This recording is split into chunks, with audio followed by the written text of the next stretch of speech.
What is up, my guys? Today, I'm going to be doing a video about 5 Linux distros that I think you should try, or if the situation calls for it, or if you're a distro hopper, or if you're looking for certain things that I mentioned in this video, you should try them out.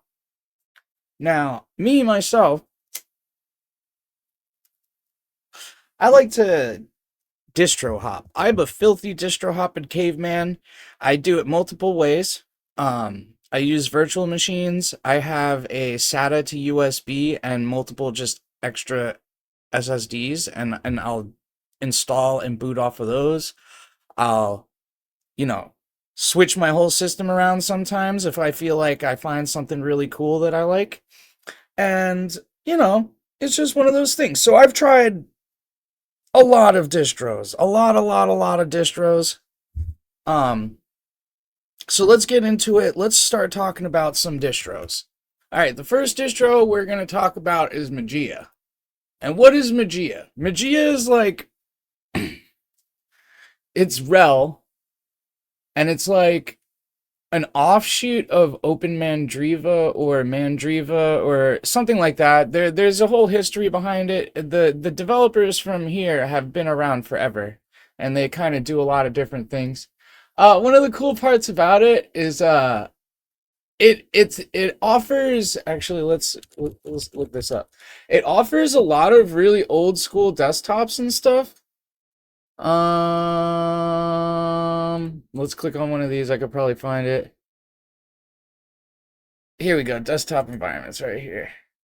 So you're wondering, like, what type of desktop environments? I mean, this is a pretty long list, and a lot of them are like throwbacks to like old school Unix and stuff. It has a lot of like, the more popular stuff like XFCE and like OpenBox and GNOME, and we got KDE on here. I think KDE is the only one I'm not seeing. Oh no, we got Plasma right there.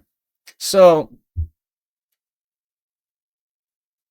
it offers a lot, and it's got a bunch of, tiling window managers, i3, Spectre WM, yeah. So this is a really cool one. And all of these can be installed right from the installer, which is great. And they all kind of have their own RICEs to them. Most of them are default, though, I will say that. Most of these are default. But yeah, why would you want to use this? I don't know. You want to take a throwback and use something like Afterstep? Like, who's used Afterstep in the past 10 years? Or like, I don't know. There's some cool. There's this FVWM Crystal is really cool. I might actually do a ricing video on it because it's that fire. Uh, yeah, there's some fun stuff. Ice WM. That's pretty fun one. Yeah. Some of these I don't even know, like Matchbox Desktop. I don't even know what the hell that is. Myth TV, that's like a media center thing. Yeah, there's some really, really cool stuff. So now that we've showed you that, Magia is very sweet. The next I'm going to move on to something that's more of a utility. Now, every once in a great while, you might come across a point where your system is just not booting correctly. It's not doing this and that. Sometimes things just break if you're using something weird, and you need to get back into your system, and you need to either transfer your files over or try to fix things and this and that. And a lot of the times when you do that, using a live USB is probably the best scenario. Sure, you can use just about any distro, but personally myself, I like to use something a little bit more lightweight because it's running, off of the RAM, and, it's like, it just feels better, and I want something familiar. And there's two things that I'm very familiar with. Number one is i3, number two is Arch, right?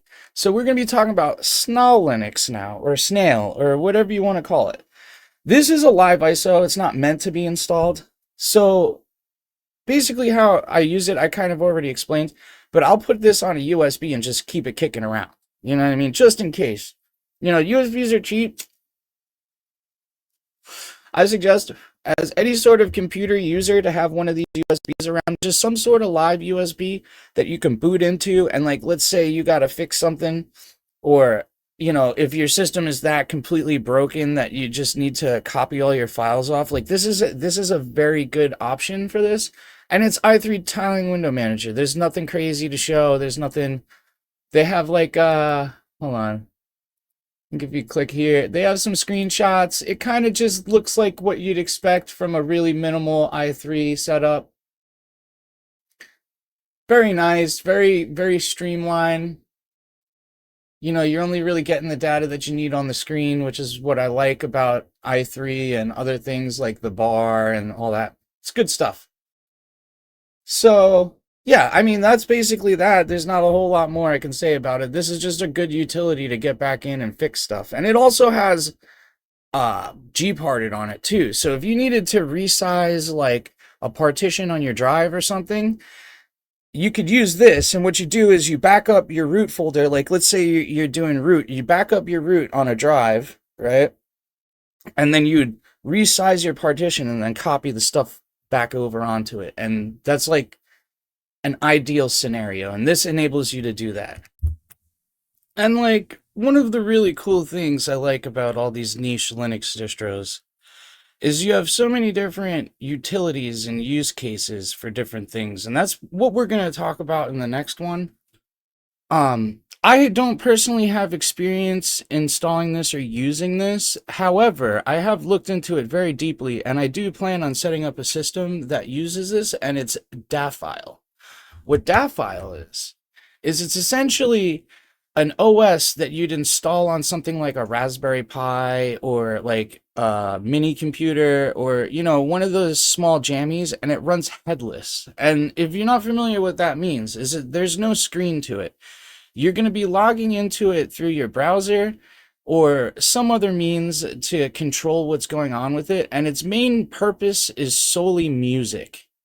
So if you wanted to set up like a really cool, like Linux-based stereo system that, you can do all sorts of stuff with, this is basically where it's at. And the way that it works is you have there's a nice little diagram they show right here. You have your mini PC or whatever you're running Dafile on. You run that over to a digital audio converter and then put that into an amplifier and then run it out to your speakers. So, and then you could use your phone, you could use a laptop, you could use whatever to control it. And there's other things too. As I'm sure there's command line stuff that you can do with it. You could write scripts for it and all sorts of stuff and have like different things happen, which I think is pretty sweet. If we look at some of these screenshots, I mean, like the UI is pretty nice. I would say the UI is a little dated, but like it looks pretty good for what it is. And yeah, like it kind of works like a NAS. If you're familiar with what a NAS is, like a network detached storage. And you can have your whole entire library on there, and it has like this built-in browser for it and all that. Very, very nice. Some of the feature list is pretty cool. So you got gapless playback, a lot of these like format stuff, convolution filtering on the equalizer, that's pretty cool. This like play from RAM to minimize CPU load, which is kind of important because you're not going to be running this on like any sort of like powerful PC. Like it's going to be like something small. So this is good. There's a lot of nice stuff. A lot of nice stuff here. This CD ripping with accurate rip verification, automatic metadata tagging and cover art, like that's pretty cool. Not gonna lie. And yeah, this is what it is. If you're like an audiophile, if you're somebody that wants to set up something like really fucking cool for your music playing, I would say this is a great option. I'm sure there's other things out there. This is just the one that I know about, and we're talking about niche distros, so like we might as well talk about this one. All right, so let's like move on to the next one. So the next distro, shoot, I was a little redundant there, huh? The next one we're going to talk about is Nomad BSD. And what is Nomad BSD? Let's take a look at their page. So let's say you need a distro to run off of a USB stick. There's a few scenarios I could think of. if you're leaving away on a trip and you don't want to carry, if you're already bringing a bunch of stuff with you and you don't want to carry a whole laptop or whatever, and you just want something, that you can just boot into live on like whatever machine you're around or whatever, this is perfect for that because, you can set it up with persistence and then you can have a bunch of files on it. And then, you boot into it and then you have your whole machine right there. And it's also BSD, which is pretty cool. BSD is based. So, let me get a little sip.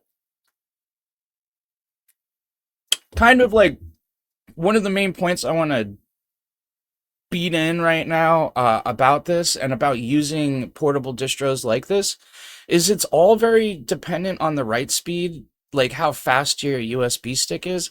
So you don't want to put it on some cheap like $10 crap that you got off Amazon. You want to buy like a highly rated one, or even if that, you want to get an enclosure with some sort of SSD and then run it off of that. I think that's honestly your best bet, using something like like a PNY, 16 gig. That's not going to work, dude. You need like a data traveler. You need something that's going to be snappy on the read write, and then it's going to have a decent amount of space because you're going to be installing the entire operating system on the USB stick. And ideally, to make it as compatible as you possibly can, I would install it and I would run something really light on the top of it. XFCE, i3, some sort of tiling window manager, or any like OpenBox, Fluxbox, IceWM, like these really light things. I would do that because then it gives you more compatibility with the wide range of computers that you'll be booting up on. So Nomad BSD is very cool. I'm probably gonna do a video of me setting up because I just bought a halfway decent stick and I want to test it out. So I'll probably do a video about this. It's a very convenient and very cool way to use Linux, I guess. And last but not least, I definitely saved the best for the last on this one. We're gonna be looking up Instant OS. Instant OS is, personally, in my opinion, a work of art. If you're a person that's a fan of, like, DWM, i3, Sway, these kind of really minimal tiling window managers, this is kind of the bee's knees when it comes to, this is the epitome of just installing it and getting it going. I feel like this can be used by a lot of different users. If you want to get a taste of that like power user sort of D menu Rofi kind of setup with the tiling and all that, this is great.